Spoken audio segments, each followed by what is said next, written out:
So you do want to make sure it's a place that your family wants to be, that you are happy to wake up and go to work to pay that mortgage, but don't get so emotionally tied in that you are unable to negotiate the very best deal.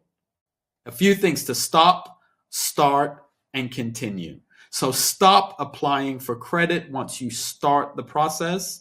I've seen people get an agreement in principle, then between the agreement in principle and finding the property, they go out and take out a £10,000 loan, and then it knocks out the affordability. So stop applying for credit, stop getting those searches, start paying off small balances. So if you have small balances that you can pay off, pay them off. Sometimes a little bit smaller deposit is better than having outgoings that is impacting your affordability. And don't forget that the deposit does not come out of your account until pretty late in the process. So continue saving. And if you can, go on Money Saving Supermarket, find a high interest savings account, because you're not going to need the money right away. You may be able to earn some additional interest on that money while you're waiting to pay out the deposit.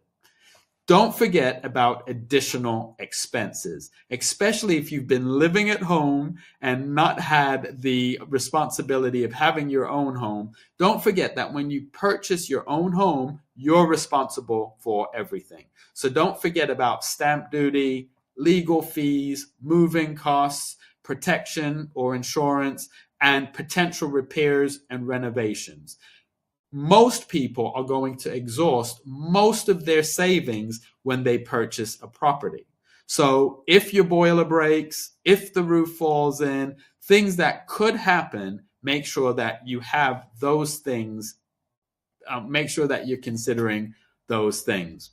I want to bring in a very special guest who will be talking about an in-person mortgage event that's happening very soon. So it's great getting advice from people online or being in WhatsApp group, but what you really need sometimes is someone that you can speak to face to face. So we're having a mortgage masterclass, and I'm going to bring in my special guest who can introduce herself.